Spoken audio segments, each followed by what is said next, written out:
Assalamualaikum warahmatullahi wabarakatuh. Kami dari kelompok 12 mau mempresentasikan mengenai penetapan harga transfer dan perpajakan internasional. Yang pertama adalah keanekaragaman sistem pajak nasional, yaitu sebuah perusahaan bisa melakukan bisnis internasional dengan cara mengirimkan barang dan jasa atau dengan melakukan investasi asing langsung atau tidak langsung. Ekspor jarang sekali memicu potensi pajak di negara yang melakukan impor, karena sulit sekali bagi negara pengimpor untuk menetapkan pajak yang dikenakan atas eksportir luar negeri. Pengelolaan pengungkapan pajak yang efektif atas potensi pajak memerlukan adanya pemahaman sistem-sistem pajak nasional yang sangat berbeda dari suatu negara ke negara lain. Perbedaan berkisar dari jenis pajak dan beban pajak hingga perbedaan dalam penilaian pajak dan filosofi penagihan.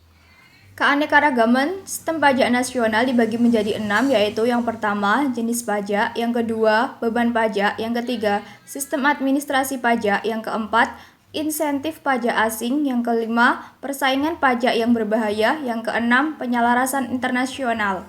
Untuk jenis pajak sendiri, yaitu sebuah perusahaan yang beroperasi di luar negeri berhadapan dengan bermacam-macam pajak. Pajak langsung seperti pajak penghasilan mudah untuk dikenali dan biasanya diungkapkan dalam laporan keuangan perusahaan.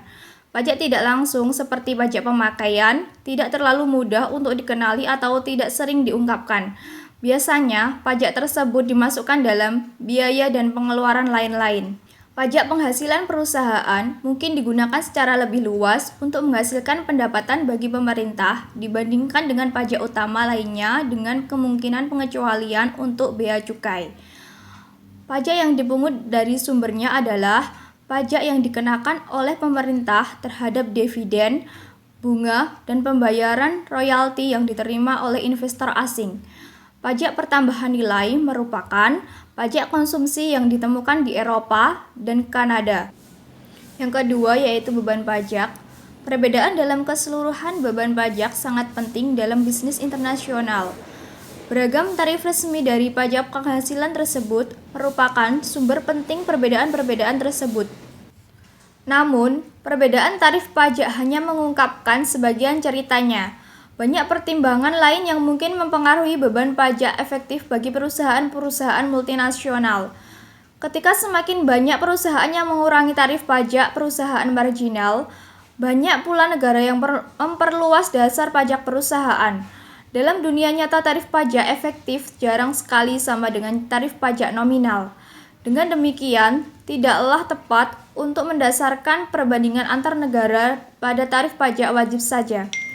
Lagi pula, tarif pajak yang rendah tidak selalu berarti beban pajak yang lebih rendah. Secara internasional, beban pajak harus selalu ditentukan dengan mengamati tarif pajak efektif. Yang ketiga yaitu sistem administrasi pajak.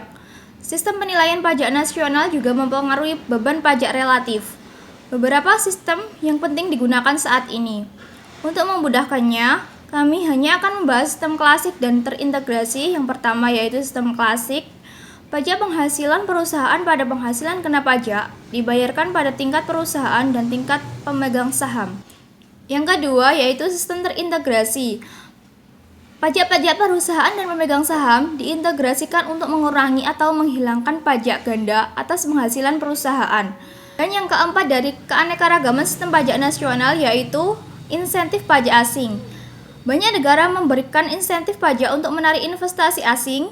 Insentif dapat berupa hibah tunai bebas pajak yang digunakan untuk biaya aktiva tetap dari proses industri baru atau pengampunan untuk membayar pajak selama beberapa periode waktu. Yang kelima yaitu persaingan pajak yang berbahaya. Tren di seluruh dunia yang mengarah pada penurunan tarif pajak penghasilan perusahaan merupakan dampak langsung kompetisi pajak. Kompetisi yang dilakukan oleh negara suatu pajak akan bermanfaat jika dapat membuat pemerintah menjadi lebih efisien.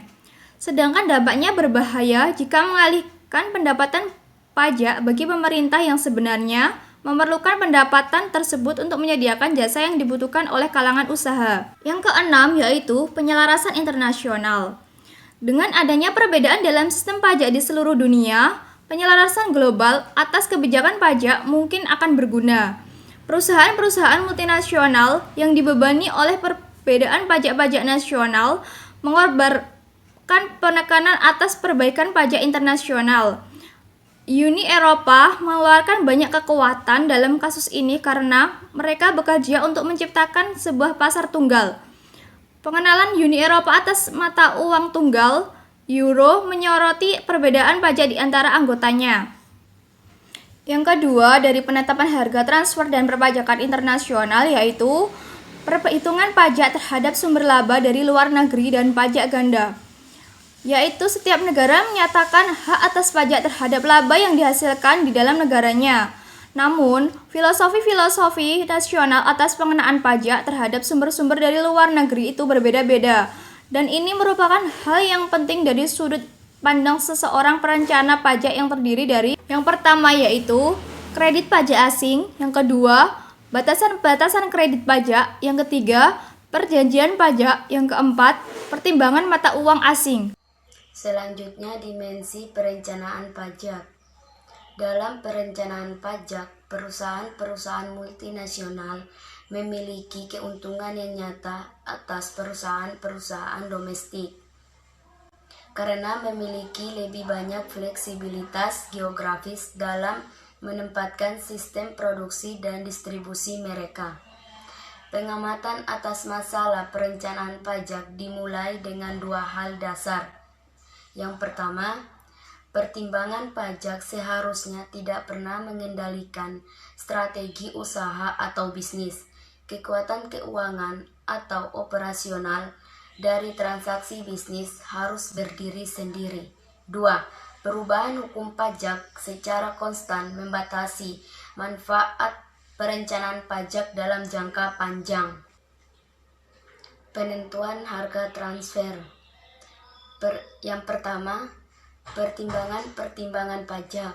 Yang kedua, perhitungan tarif. Yang ketiga, faktor-faktor kompetitif. Keempat, resiko lingkungan. Kelima, perhitungan penilaian performa. Keenam, kontribusi akuntansi. Metode penentuan harga transfer. Dalam suatu dunia dengan pasar yang sangat kompetitif, tidak akan menjadi masalah besar ketika hendak menetapkan harga transfer sumber daya dan jasa antar perusahaan.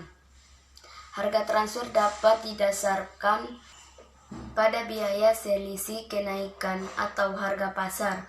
Pengaruh lingkungan atas harga transfer juga menimbulkan sejumlah pertanyaan mengenai metodologi penentuan harga. Ada 9 metodologi penentuan harga transfer, yaitu yang pertama, prinsip arm's length. Yang kedua, metode perbandingan harga bebas. Ketiga, metode perbandingan transaksi bebas. Keempat, metode harga penjualan ulang. 5. Metode penetapan biaya lebih. 6. Metode perbandingan keuntungan. 6. Metode pembagian keuntungan. 6. Metode penetapan harga lainnya. Terakhir, metode penetapan harga lanjutan. Terima kasih. Sekian presentasi dari kelompok 12. Lebih dan kurangnya kami mohon maaf. Kami akhiri.